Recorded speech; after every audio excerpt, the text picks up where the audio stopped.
Right, so let's get into the games today. On that note, because we could complain about No, I just thought media that was coverage, but something you're to bring right. up. You're absolutely right. And that comes into play here. Milwaukee, Boston played today. Coming into this series, I think it's a Middleton not being available is a bigger deal than I think some people are making it out to be.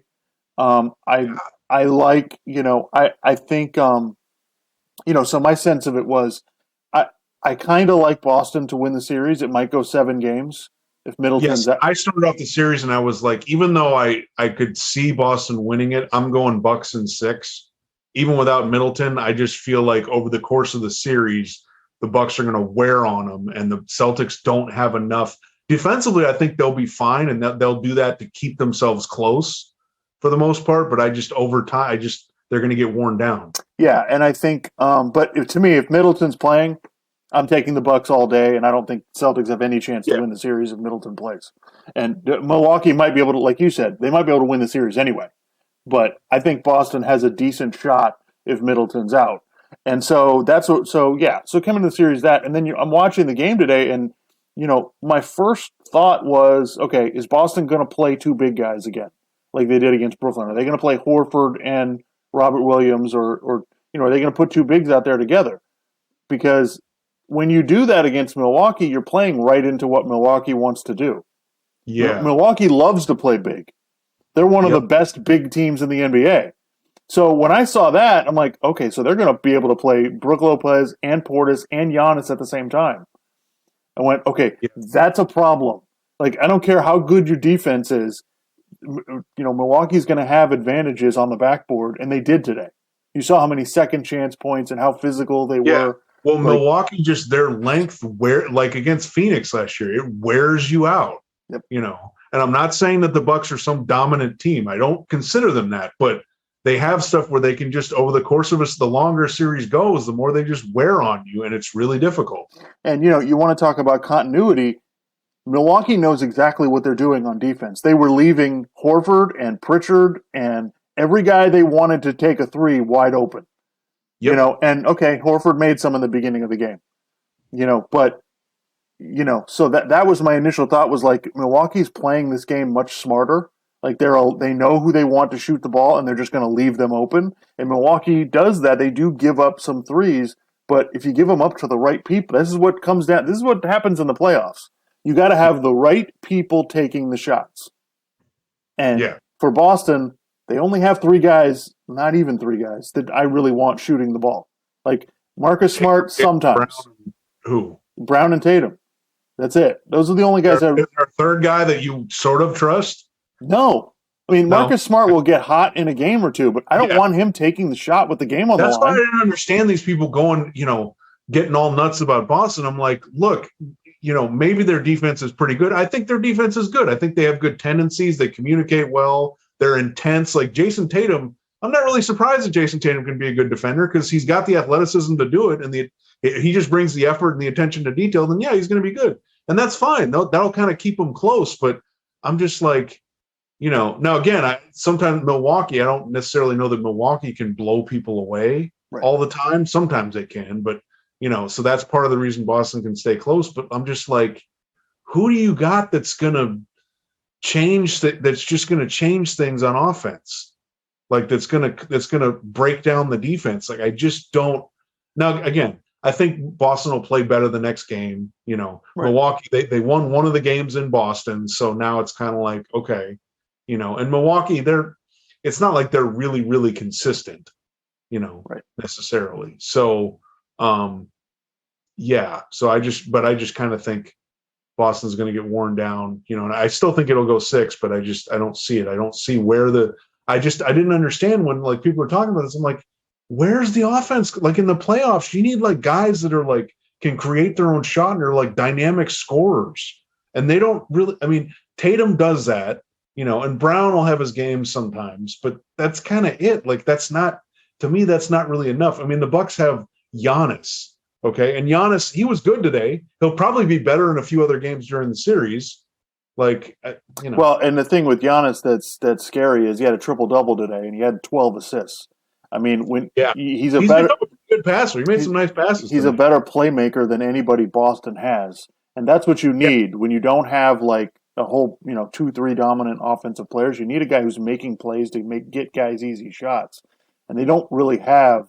So I think we can close the book on Boston having this unbelievable defense. I think we need to knock that off. That whole thing was ridiculous. They have a good defense, right? But we need to knock that off. I still think Boston has a shot in this series.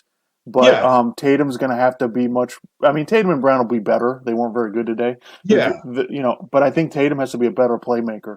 He's really got to create more openings for these guys. But as I said, if I don't know how Boston's going to get by playing two bigs like this. I think they have to go. They have to try to play small because what the teams that we've seen do damage against Milwaukee, they either play small. Or they have a really great pick and roll player like Chris Paul who can do damage against them. That's how you beat this team.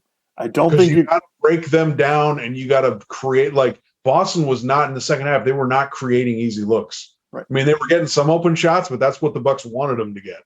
Right. So yeah, they weren't getting the shots that they want. They were getting the shots Milwaukee wanted them to get. Yeah. So yeah, we'll see. I think this series has a long way to go, and is Drew Holiday going to give you 20 points every game? Probably not. That's the other thing. Yeah, he played well today. Right. I don't necessarily know that he's going to do that every game. So and can they get a game where Grayson Allen makes a bunch of shots? Is he going to do again? Where's the consistent offense for Milwaukee going to come from? Yeah.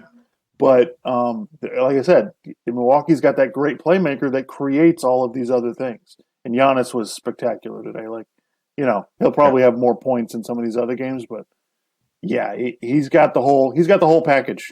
He's now got that nice mid-range, free throw line jumper. He's got post moves. He didn't show a lot of them today, but he's got them. He's got the nice jump hook. He's got all the stuff. So it's like I don't know what you're. There's just certain things. But as we know, if he was playing in the '80s, they would have just turned him into a jump shooter, like Charles Oakley said. So yeah, he's really not that good. So. Yeah, there's some things in this series aren't going to change, right? Giannis playing like that's not going to change. That's going to happen every game. Tatum, he may score more points, but that's basically it. He's going to keep playing. Tatum's going to play well. That's probably going to be on a consistent basis. You can count on that. And, the rest of it comes down to all that stuff. All right, so moving on to Memphis Golden State. Wow. That was I thought Phoenix Golden State would be the series I wanted to see, and we may still end up seeing that, and it may be totally awesome. But I mean, this series looks like it's going to be pretty awesome. Yeah, I mean, coming in, I thought, I liked Golden State in the series because they have the advantage, the continuity advantage of the main guys knowing how to win big games. I think we're talking about Golden State's experience. I think their experience is a little overplayed. People are talking about it. Yeah, people are talking about it as if, they just have now. But against Memphis, they do have a huge experience advantage. I'm not going to say, I can't make that up. But yeah, it's like Golden State knows exactly what to do, and they play at a certain level most of the time. You know what I mean? Memphis, peaks and valleys. They play really well sometimes, and sometimes it's like, what are you guys doing?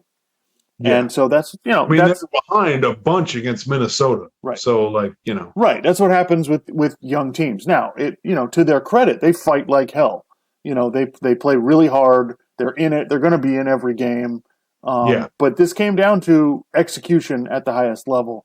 And let's not forget Draymond got ejected from the game in the second quarter. So the Warriors will have Draymond the entire game the next game.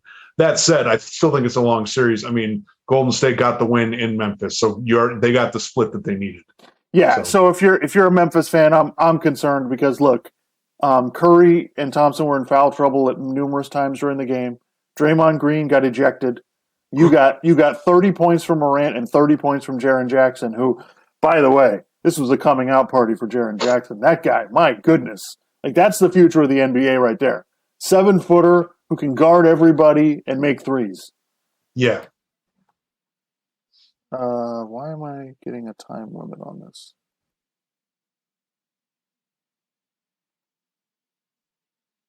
Yeah, so I think Jaren Jackson was awesome today. So yeah, you get two unbelievable performances by two players on your team. You're playing at home, and you can't you can't figure out how to win the game. So Yeah. it doesn't, like I said, it doesn't look good for Memphis trying to win the series. I think that, Golden State, as the series goes on, their defense will get better.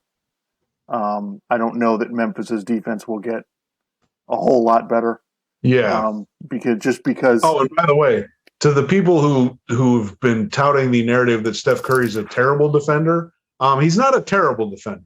He's not a great defender, but he's a solid defender. And the defense he played on, was it Morant? Yeah. Yeah. The defense, that was textbook defense. That was really good. Yeah. Trae Young is a bad defender. Yeah. Terrible. Because here's the deal. A lot of defense, well, not all the defense, but a good portion of it is giving a shit, and the rest of it, you need to know where you're supposed to be and what you're supposed to do, and you got to play smart and all that stuff. Steph Curry does not have the physical tools to be a great defender, okay? But he knows what he's supposed to do, and he does what he plays smart, okay? So he's a pretty good defender. Yeah, and if you're going to attack Steph Curry, you need to have a bigger player doing it. Yeah. Like whenever teams try to get switches on the Curry, it's always a team that has LeBron or a player that, Steph Curry's much smaller than. You can't do it when it's the same size. Yeah. So that being said, I thought, John Moran, I thought, man, when that was a nice play they ran, I thought he was going to be able to score there. Yeah. And they did That's a tough shot. Yep. But tough shot, but he makes a lot of those. Yeah. So one of the layups he had, like he split. I don't know how the hell he got the ball up to the basket. I mean, that dude is nuts. Yeah. So we need to knock off the narrative that John Moran is just he's another Derrick Rose or Russell Westbrook. Yeah. Now, granted, he has some. I mean, that dunk he had in one of the Minnesota games where he it was the end of the third quarter. I think it was game 5. Yeah, it was game 5, and he just went up and tomahawked it. Yeah, his athleticism is like those guys, but the way he plays is not. He does a really good job getting teammates involved, making sure the ball goes to the right place. He doesn't take a lot of bad shots. He's not a great shooter, but he's not killing you because he's taking 3-pointers with 18 seconds on the shot clock. He's I think. John Morant's for real, and this Memphis team is, my goodness, But again, they have very little experience. They just won their first playoff series, and the only guy who's actually played in the playoffs before is Steven Adams, and he's not even playing. Yeah.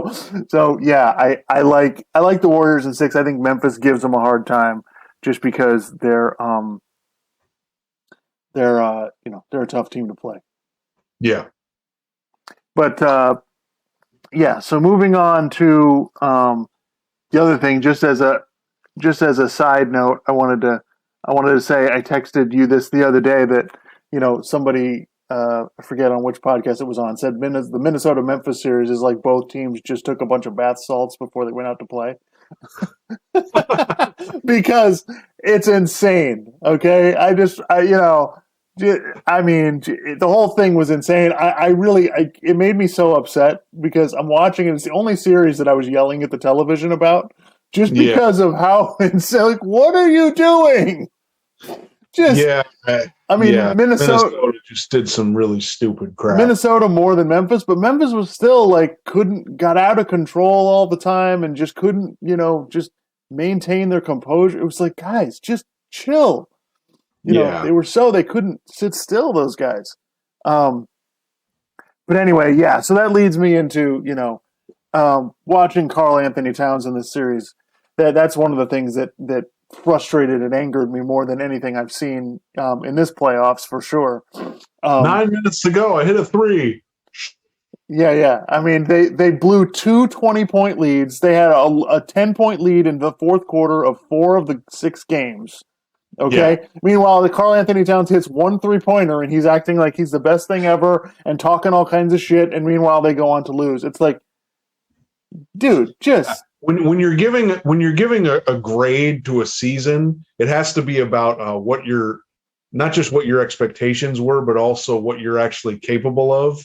Okay. So with Minnesota, they weren't going to win the championship, right? But okay. Just making the playoffs and then doing that and being that close to winning so many of those games and then losing the series, that's a disappointment. Okay. Like we're Miami Heat fans. They're not winning the championship. They may not even make the Eastern Conference Finals. But this year's basically been a success. Unless they have a horrible series against Philadelphia, this year's been a success because they're only capable of so much. Okay. But Minnesota, that's a failure. Okay. I mean, if you'd made the playoffs and you just got blown out every game because you're not that good, okay. But to get into a series like that where you really could have legitimately won the series and to blow it because you're being stupid, like that's a failure. You should be thinking about that all summer long and be pissed off about it. Yeah. They, they have some promise, but it's disturbing when two of your better players, or your most experienced players, D'Angelo Russell and Karl Anthony Towns, just completely lose their mind in certain parts of the game. And one of the things that really just annoyed me was I think it was Game 5 where Minnesota, it looked like they had it, and then they're up. I think they were down one, and there was under a minute to go. It was like 45 seconds left. So they come down instead of they come down. Minnesota or Memphis gets their defense set. They don't call. The coach doesn't call timeout to set something up, and D'Angelo Russell just basically dribbles the clock down and then takes a fadeaway 18-footer. And I was like, really? Like, this is what you're going to do? Like, that's what you're going to run? The game's on the line here. This is what you're going to run. Like, just, oh my God. It's got to be so frustrating to be a fan of their team. I don't know how people do it. Well, yeah, and then we were in Game 5. Everyone was giving John Moran all this credit, and I'm like, yeah, he deserves some credit. He made a shot, and he made that layup. But he made that layup because they're inbounding the ball, and John Morant goes to get it, and then Anthony Edwards tries to steal the ball. What the fuck are you doing? Right. Yeah, you want to keep John Morant outside the 3-point line. The point is to keep him shoot a jump shot. What the hell are you doing? Right. You want to keep him away from the basket as long as you possibly can. And now and the thing is, it's just so frustrating because the previous play, the coach calls a play in the timeout. They run a great set. Anthony Davis gets an open three and he nails it. And it's just like, so that's the frustrating part. They have the ability to do it. Yeah, they just can't. They can't keep their heads together. But they're young. They're a young team. How long has Karl Anthony Towns and D'Angelo Russell been in the league? They were the first two picks in the 2015 draft. D'Angelo Russell's been on 4 teams.